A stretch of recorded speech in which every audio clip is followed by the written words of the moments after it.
Oil marketers increased the pump price of petrol at retail outlets to 617 naira per litre in Abuja and 565 per litre in Lagos. The development comes few months after the complete deregulation of the downstream petroleum sector. The group chief executive officer of NNPCL, Kyari, blamed the market forces for the increase, while the Independent Petroleum Marketers Association of Nigeria, IPMAN, expressed concern over the increment. It's noted that the living standards of the people would plunge, especially with the government not providing the necessary palliatives to cushion the effects of subsidy removal. As you have with me, Olumbe and Babatunde in the studio, let me come to you. You know, you hear analysts saying that it will get worse before it will get better. Now, the question every Nigerian is asking is, when is it ever going to get better? But did you expect this rate of increase? I didn't, because unfortunately I'm not an oil expert, and I have maybe a basic rudimentary understanding of economics. But if I use that basic understanding, it's that market forces will prevail. Once subsidy has been removed, in terms of controlling of pricing, which was what the subsidy was, the NNPC, through the federal government, through the NNPC, was controlling the price, which is why it was kept at where it was. But now that we have it at market forces at play, then the price is going to be a function of what the cost to the independent marketers are.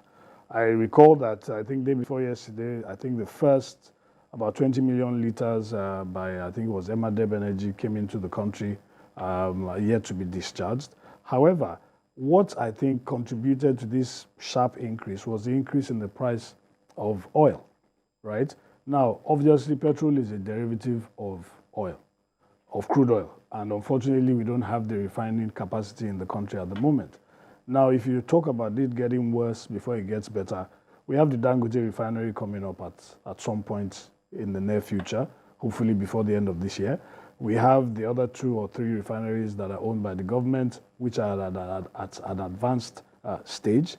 So by the time those come on stream, definitely it will affect the cost. From what I gathered, the landing cost of petrol as of last week, without any profit or logistics added onto it, was over 560 naira. I think the Secretary of IPMAN, I saw him on TV rolling out those figures. So again, if oil goes up to $120, $130 per barrel, then the price of refined petrol, the refined product, is going to go up. What we should expect, or what we should encourage the government to do, is where those shocks are, with regards to transportation, with regards to health services, with regards to education, where there's a balance and a trade-off, is to inject some sort of palliatives, as much as I dislike that word, in those areas of the economy where you trade off what you lose from subsidy, and then you are enjoying some sort of benefit or some sort of subsidy in other areas. So, like I said earlier on, petrol is not the only way that you can determine who is going to enjoy some level of palliative or not. I also want to find out, how do you think the government can ensure that the marketers, do not exploit this situation by, determining the price, regardless how much they must have bought? Well, that's very, very important. And I believe that the government has the regulatory agencies.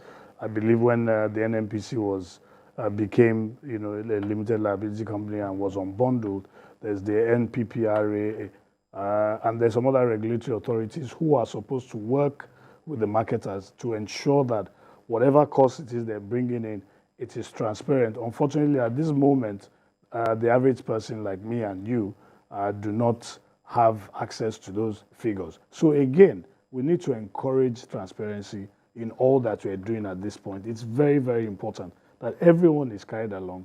We're not going to say the independent marketers should not make money. It's a business at the end of the day, but we don't expect them to gouge to gouge profits, as it were.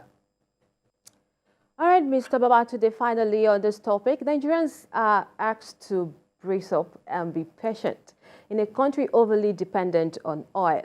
What solutions in tech would be an alternative? Well, it's important that we all know that we run a monolithic economy. So the first thing first is we need to try as much as possible to diversify our economy.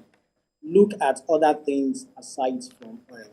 I remember we learned in those days that the great sage Obafemi Awolowo built Obafemi Awolowo University with proceeds from cocoa, built Premier Hotel, gave free scholarships and free education to people and all using cocoa.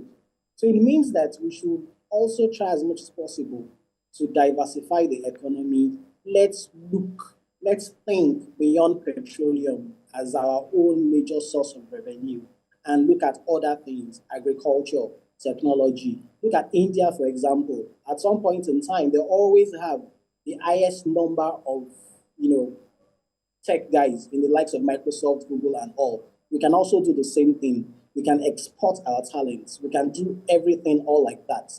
We should just de-emphasize this petroleum thing so that we can have other things that we can concentrate on and get revenue for the country. That is one thing we need to do, basically.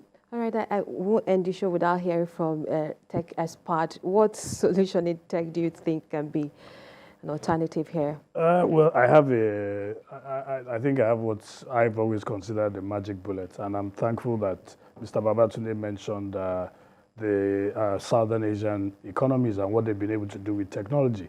So a very quick win for us would be what we call business outsourcing.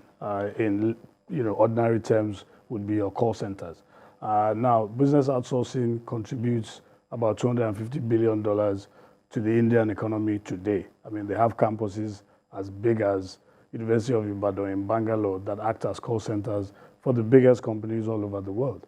If we're able to accelerate that process in Nigeria, because we have our biggest export, as far as I'm concerned, is not oil, it's our people. With the youth population of Nigeria today is between 40 to 50% of the total population of the country. Now, if we're able to harness that, those partnerships with the overseas companies that are looking for where to outsource their businesses to, Nigeria, I think, is a fertile and ready ground. All right, gentlemen, I've been speaking with Olumbe Akinkube, Chairman on the State Information Technology Agency, and as well Babatunde Ogundiro, a policy analyst. Thank you very much, gentlemen, for coming on the show. Thank you for having us. Welcome, Jacinta. All right, and that's our show for today. Remember, you can follow the conversation on our social media platforms at TVC News NG on our website at tvcnews.tv. I am Jacinta Agochukwu. Until next week, it's goodbye.